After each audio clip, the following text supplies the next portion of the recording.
is John Pinto, your roving realtor, bon vivant, home chef, BMW enthusiast, cigar smoker, wine taster, with my good buddy, Rob McCarthy. Rob, we go back, way back. Tell us a little bit about 101 Loan. What's the python and the pig and the python these days? Where's the action in the marketplace? Everybody's refinancing, John. Rates are so low. When we hit threes and then started going below threes, everybody's refinancing. Purchases are pretty on fire too, and then reverse mortgages seem pretty popular as well. Oh, great. I don't like to get in the weeds on rates, but if somebody does a pretty typical 30-year fixed rate loan with minimal points and fees, and they have decent credit, what's that number coming in at these days, about, give or take? Mid twos to high twos, 2.5% to 3%. Did you ever think you would see that? Never, John. 30 years, John. Can you believe it's been 30 years? 30 years. Holy. How long for you, John? Let's see, February 11th, 1974. Wow. So that's how long it's been for me. So what inspired us to do this was talking about the move from more populated areas to less populated areas, specifically more populated, more infected, more expensive areas into less populated, more affordable, less infected areas. Correct. And yeah, I have seen a big move from San Francisco to Peninsula, South Bay, even East Bay to North Bay and Sacramento. Yeah, same here. Yeah, just to give you an idea on price points, I just sold one of my cousins a house in Rancho Solano, a golf community over in West Fairfield. This is a 3,800 square foot house on an 800 square foot lot, and we got it for $757,000. So old math, new math, that's $199 a square foot. When's the last time you saw that? Exactly. Yeah, not around here, John. Yeah, and from that location, you're a hop, skip, and a jump down Jameson Canyon to Napa wine country. You're about 45 minutes to the capital, Sacramento, and you're barely over 45 minutes to get to the city if you have to get to the city. But my cousin was untethered from his Big Four accounting firm. They said you could work wherever you want, and him and his girlfriend called me immediately and said, in that case, we're moving to wine country. Yeah, I've had a couple clients as well where they're just looking at, the whole idea where you can work from home now. Companies are so much more flexible with the whole thing, just getting outside of the traffic and getting outside of just the concentration of population, moving from San Francisco, moving up to like Healdsburg or Sonoma. Some clients have gone south as well, but it seems like there's more clients going north. And you're seeing people buying more and more in Tahoe, but still Tahoe is such a long ways. And traffic, as we know, is just brutal. I have a rule. Your second house has to be within one bladder full of your first house. No bathroom stops. That's a good one, John. That's a good one. No bathroom stops. Yeah, that's a good one. I agree. So a couple of other little success stories like that. I just sold a college baseball coach a house in, again, Rancho Solano, 2,400 square feet in a country club with views for $595. Yeah. And that's amazing. And one of my clients moved out of the Bay Area entirely to Dallas and to be with family, and she sold her 2,338 square foot house, 4-bed, 3-bath, full bedroom and bath on the ground floor for $470,000. These numbers do not exist in San Francisco, the Peninsula, the South Bay, and East Bay. No. It's also interesting. I was talking to a few clients that were looking up in the city, and they all want backyards now. That's the new thing, right? Everybody wants a backyard. And I guess condos and townhouses aren't really moving as quickly just for that reason. And when a client goes, they can just go north an hour, especially working from home, or 2 hours, or even 3 hours, the fact is you can buy a nice size home.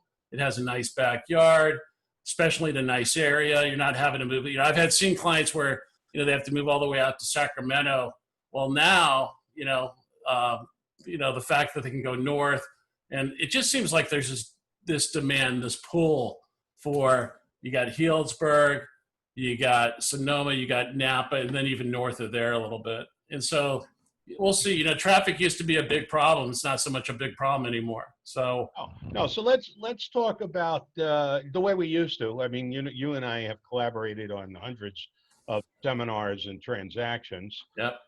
So let's start with the basics and go from there. VA, are you seeing most veterans taking advantage of VA? Now they are. Now they are. I've done a fair amount of them, John, where, you can buy a home up to $2 million now doing zero down, which is quite amazing, right? As a vet, I never used my VA loan, and now it's actually kind of interesting. The fact you can do zero down, you have, no MI, and you can get such a high purchase price. So any vets out there really should consider it, because, when you can get rates in, the mid threes at zero down on a $2 million house, that's significant. So can you use the VA owner occupied on a duplex, a triplex, or a fourplex? Yep, sure can. Is it no down also on those, or do you have to put a little down on a little down on the 3 and the fourplex, on the 2 unit, no down. So well, especially in Silicon Valley, everything rents for $3,000 a month. So right. if you buy a duplex, you're going to have a significant part of your mortgage payment made. So that's a Plus it pushes you up in that higher price point if you need to do it. Obviously, if you're talking North Bay, you don't necessarily need to go to the higher price point. But if you stay in Santa Clara County, San Mateo, San Francisco, Contra Costa, that additional income sure makes a difference. Very good. Okay, so we've got the VA, and they need their DD-214, correct? Yep, DD-214. What do you do when they go? I haven't seen my DD-214 since I left Vietnam. What do you tell those guys? Contact the VA, and hopefully they'll have a copy of it, or at least give you a certificate of eligibility. I couldn't find my DD-214, and then I found out for some reason when I served, the VA had a fire and lost everything. But with a little finagling, I finally got a chance to find it. I figured might as well have it just in case, right? Indeed. All right, so let's then flip over to FHA. FHA is still 96.5% loan to value. Yeah, 3.5% down, gets you up to about 765 on a single family, and then the 4 units, 2, 3, and 4 unit, you're talking like $1.3 million in loan amount on a 4 unit. That's a pretty significant loan amount for 3.5% down, and it's an interesting way to play it, where, again, the same idea, you put a low down payment, you live in one of the units, and then you rent the other 2 or 3 units out. And it's a good way to get into investment income. It's a good way to, do a tax deferred down the road if you have to sell the property. But the whole idea, the basic concept, having someone else pay your mortgage is a big deal. Yeah. Now, have you been able to match up any teachers or firemen with the down payment assistance programs with the 3.5%? So I personally haven't. I haven't done that many of those programs. The stuff that I, we used to follow up on the MCC programs, but every time I check, there's 2 things that I find. Either the person makes too much income. Now, I know MCC goes higher now in income, but they either make too much income where they don't want to buy in the areas that they qualify, or then the latest thing is that they run out of money. Right. Well, let's go in a different direction on that question. I think basically what we want to put out there is, if you are a fireman and you are a teacher, you can qualify for 96.5% FHA and a 3.5% down payment assistance program, as long as I think your income is $236,000. It's significant, yeah. I mean, that's a pretty significant, hefty income for. So, okay, good. So we're doing that now. Are there anything such as 97% conventional with no PMI? Yeah, they are, but they only go up to the max conforming loan amount of 510. So they're available out there. The stuff that I was doing a ton of that stopped about Probably about a month ago, is the first and seconds, the 80-10-10s. And it's interesting. One of our banks came back, and now they'll do the, not an 80-10-10, but like a 15% down versus a 10% down, which is kind of nice. But the 80-10-10 was a really popular program because it got you to that much higher price point, up to $1.9 million in purchase price at 10% down. With no PMI. Yeah, with no MI. I would hope, as banks get more comfortable with the market, seeing that there's no, everybody's waiting for a correction in the Bay Area, but with inventory being so low and interest rates being so low, people are still buying like crazy. And so I would think that the banks would bring back the 80-10-10 because it was definitely a popular program. So yes, well, before we abandon the 97% with no PMI, remember this video will go out nationwide. It'll even go outside nationwide. Yeah. And it will also be in low cost areas like Napa, Solano, Sacramento. So I think it works. Important. Yeah. It's a good program, right? Yeah, it's a great program. I've had a lot of clients that have, the Bay Area's too expensive, so they're thinking Sacramento. So I've had a number of clients get pre-approved and go into contract on properties, 4 range, 5 range, doing low down payments, 5% down. And it's interesting. It's just what you say, the fact that you can go buy a home for, $450,000 to $500,000. It's a, 1,900 square foot house, relatively newer than even here, for that price point. Because, try to buy that same property in, Oakland or San Francisco or, San Bruno, you're not even gonna get close in price point. So. Right. Yeah, definitely people are going to less expensive areas. Yeah. Again, the whole idea that you can work from home, it's really opened their eyes. Never did we think that, COVID's been horrible for so many people, but it sure opened our eyes the way we can actually do business now. The fact, yeah. And you've been doing this a long time. I know you travel a lot. You go back and forth in different areas, but you've been online video wise for a long time. Now they're finally catching up to John Pinto. There's a lot of truth to that. Me and my wife Ellen have been wireless, paperless, mobile, virtual for 2 decades, and because I wanted to reconnect with my Italian roots, but they tethered to Silicon Valley work, but live wine country lifestyle. I've been living North Bay, South Bay for 2 decades. Exactly, and it worked out fine for you. Yeah. So let's talk a little bit about what you mentioned about the banks waiting for a correction. My opinion is, number one, we are blessed that, I feel terrible for my friends that are chefs, restaurateurs, bartenders, waiters. But in Silicon Valley, there's still a lot of businesses that are doing extremely well. So we have a lot of buoyancy there in the marketplace. Number two, if you're teleworking, you got 2 income owners teleworking, and you got 2 kids that you're homeschooling, and you're sheltering in place, all of a sudden you have this epiphany. It's time for me to upgrade my shelter in place, especially if I'm renting a 2-bedroom, 2-bath apartment in Mountain View for $5,000 a month. Exactly. So I think especially the more affordable outlying areas in the Bay Area have a tremendous amount of buoyancy, and I think that market is going to run for a while. Yeah, I think so too. Yeah. What about the high end? The stock market has been good, but it's been a little up and down, and who knows what it's going to do in the next 3 months. What are you observing in the upper end in Silicon Valley, once you get $1.5 million and up? So I've been finding anything up between like $1 million to about $1.5 million to about $3 million. It seems like there's a fair amount of properties coming on the market. Are they moving as fast as the prices at, at $1.5 million? No.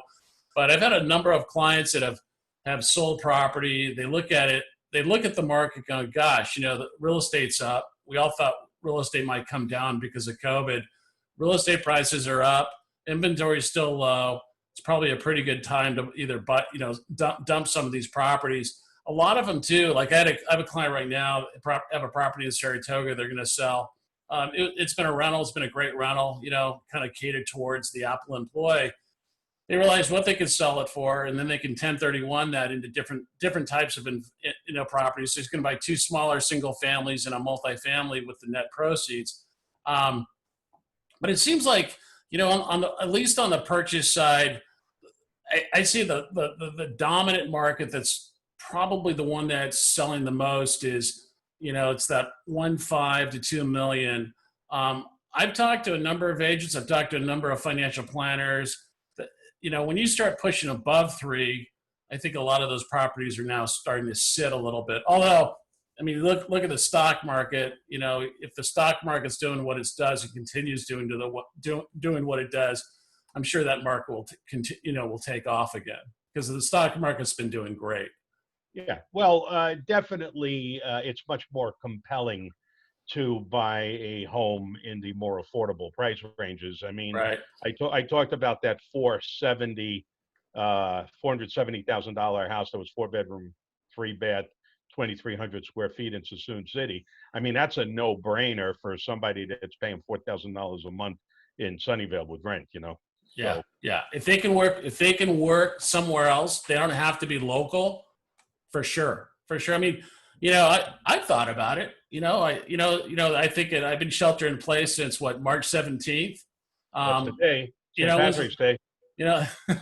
and it's like, I haven't been to the office once, and I'm kind of going, well, the world's a big place, and living here in the Bay Area, there's so many other places to live that are so much more affordable, that have that still offer everything that we have here, except the high price points. So Yeah, right. So let's talk a little bit about, right now inventory's maybe 40% less, 50% less than it would be without COVID-19. And I know there's a lot of those people that would like to move, but who the hell wants to put their house up in the market in a pandemic? right. So, however, enlighten us, Rob. If somebody said, I'm ready to sell my Saratoga, Los Gatos, Willow Glen, Almaden Valley house, move to wine country or Sacramento or someplace less expensive, and they wanted to acquire the first property, the one that they were going to move into it, and then sell their house vacant under COVID-19, how would you structure the financing on that series of transactions? So typically, first thing I do is I'll just do a standard pre-approval, so I know what their income, debt, and assets are. And there's a couple different ways I'll do it. A lot of times agents will say, well, just do a bridge loan, and a bridge loan basically allows a lender to loan on both properties at the same time, gives them the cash to buy the new property. And then once they sell the property, they pay off the bridge loan, they pay down their loan. That's one way to do it, but it's awfully expensive. Most of the lenders that are doing that stuff, it's considered hard money. It's, several points. Let me pause you for a moment. Yeah. It's only expensive if you wind up extended on the financing for Correct. more than a couple of months, right? Correct. Well, it's not so much the rate. The rates are higher, definitely higher, but it's the point structures that tend to be high. And what are we talking about in terms of points? Oh gosh, these banks will charge at least 2 points on it. So it's 2 points on the combined loan amount. So it can be expensive. It could be a $40,000-$50,000 hit in closing costs, whether we go through a traditional bank or we go through an investor. I always think of it as the last alternative if that's something they want to do. But the stuff I usually do is a lot of times I'll do like a cash out refinance before. I'll do a line of credit on their current home, and then I'll qualify them based on their income and debt. Basically, I'll take the new purchase plus their current home, and maybe what we'll do is do a lower down payment program. Maybe we'll do something to where they get a gift. There's all these different options out there. The most important piece, do they qualify? Are they comfortable with the structure? But I do them a lot. I have a client right now. Once shelter in place came into play, he works for a tech company, and he has a lot of family in Tahoe, and he wants to move to Tahoe. So all of a sudden, instead of buying here, he wants to buy there. But the Tahoe market's really on fire right now. Everybody's buying second homes up there. And so what we did is I figured out he could buy $1 million house up there, once he sells the house here locally, he'll pay down that mortgage to a much more affordable payment. But we use things like his bonus income to qualify, his RSUs to qualify, and his employer has no problem where he works. They don't really care, you know. Yeah, I think the takeaway on this conversation is if you're feeling trapped, if you're feeling like you want to upgrade your shelter in place, Yeah, uh, a good technique is to buy the ultimate residence first, move into it, and then sell your house vacant. And there are tools sure, that we can sure. use to facilitate that financially, right? You bet, you bet, you bet, you bet. Okay, let's talk a little bit about 1031 tax deferred exchanges. You Sure. mentioned that Yeah. before. I did a Zoom video a couple of weeks ago with Tim Beaubien, our governmental affairs director at Mm. the Santa Clara County Association of Realtors, talking about eviction moratoriums, potential budget shortfalls in cities and counties, uh, landlords having difficulty making their mortgage payments, mediation and arbitration rather than litigation, and that whole thing. So, are you seeing much in the way of 1031 tax deferred exchanges where landlords may be looking to extricate themselves from properties that might have some problematic tenants and into more easily rentable, easier to manage properties that they might land bank for future owner occupancy? Are you seeing any of that? I'm starting to see that a fair amount also in San Jose because there's been a lot of those changes. San Francisco's always had that challenge, but just more and more you're starting to see investors diversify.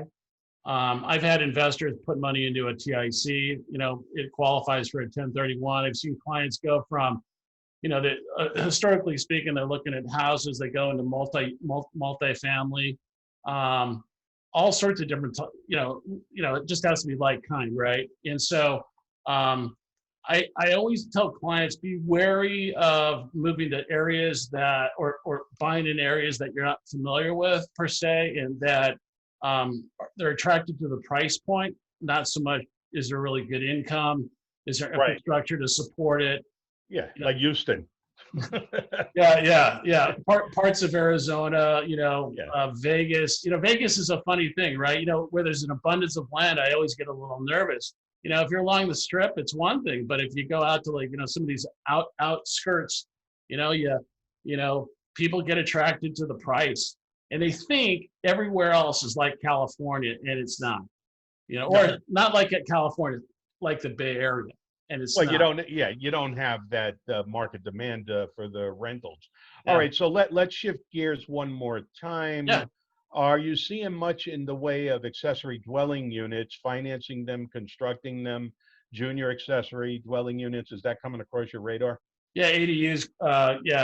They're constantly coming across. 9 out of 10 times, if somebody's asking me for a construction loan, they're going. They want to build an ADU in the backyard. Some of them will use it for income. Some of them will actually use it as a spare office. Some of them will. They want an ADU to have. They want to get away from the family and Man cave. they want something that's, yeah. Either the wife or the husband wants a place to go where the kids and the spouse is not, and so Yeah. and they're popular. Where you can build these ADUs. 150, 200, 250, depending on obviously the size and what you're putting in, but the cities are very pro ADU. Lenders are pro ADU, and a lot of times these are funded with either a cash out or a line of credit. Sometimes we'll do construction financing if a client wants to do more than that, if they want to remodel the kitchen or something like that as well.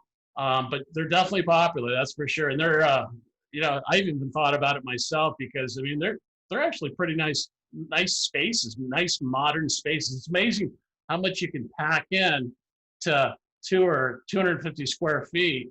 The fact that it has a kitchen, a bathroom, and a bedroom all in that small space. That's right. Man cave or she shed.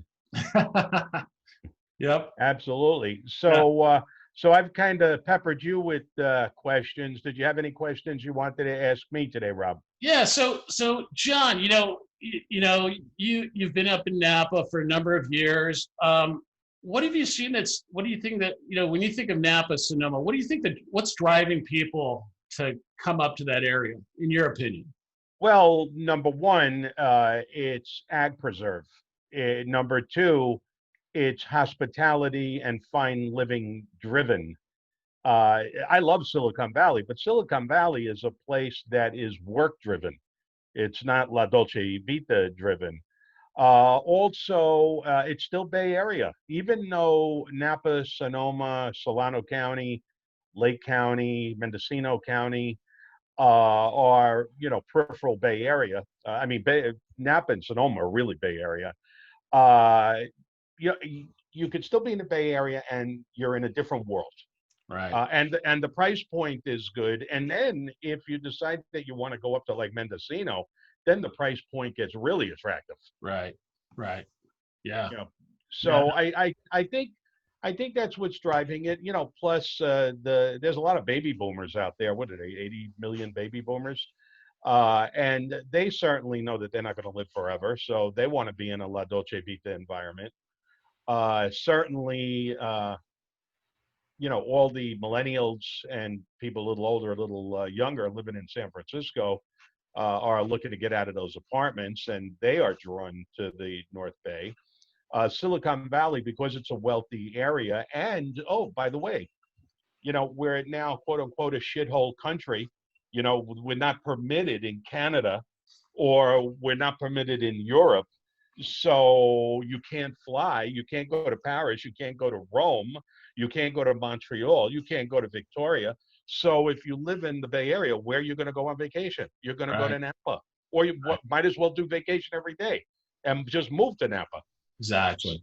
So there's a lot of things that are driving people up to the North Bay. Yeah, I noticed that too. Are you still involved in that cooking program, or that you were involved in like a cooking show for a while years ago? One of my hangouts is the Culinary Institute of America and at Copia, and my cooking show has been in my kitchen.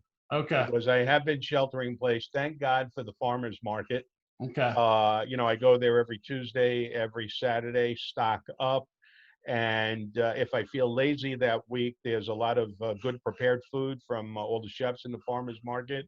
Yes, I am very much cooking, but it's mostly in the Porto Pinto kitchen. Got it. Yeah, the thing that I think when I think of Napa, I just think of a slower pace. I think of happier people.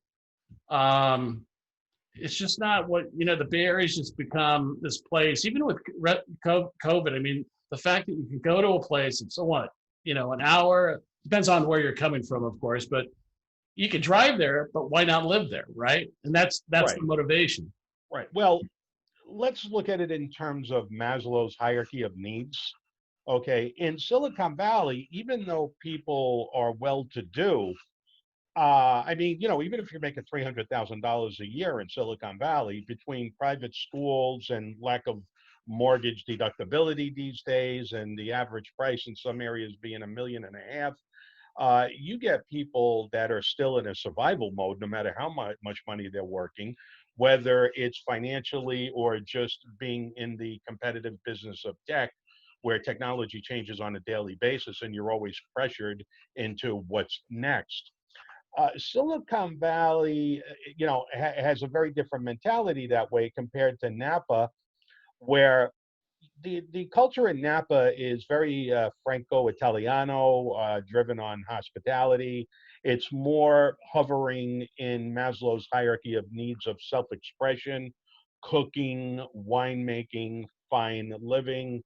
And especially in COVID-19, where you have 160,000 dead in the United States and mortality is hitting everybody in the face, unlike in Silicon Valley, where they're postponing the life they want to live until some unknown future time.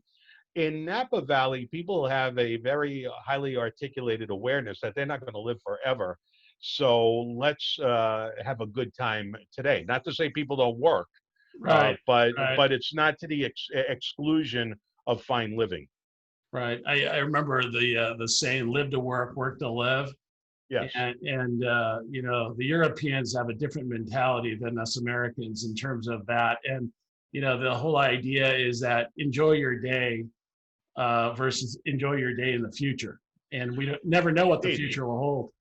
Indeed. Well, you got to reconnect with your roots, Rob. First of all, your mother was from Bologna.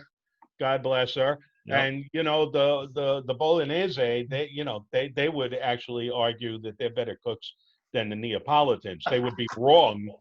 They would be wrong, but they would make that argument. And of course, your dad, Mr. McCarthy, I mean, Irish. I mean, nobody has a better time than the Irish. Exactly. So you got to connect with your roots, your Irish Italian roots, Rob. Exactly. Move up to Napa. Come up to Napa, much closer, much closer. So that's right. This has been fun, John. It's always fun to reconnect with you. Anything else you want to share? You know, I've been very video centric lately. I've got about 250 videos on my YouTube channel right now. Wow. I do a lot of time lapse cooking. That's easy. You know, when you're cooking, when you got flames and sharp knives and everything, if you need to do narrative too, you can wind up blowing yourself up. Time lapse, I can do a good text explanation of what I'm cooking. And in 35 seconds, everybody can see me do all my prep and my cooking.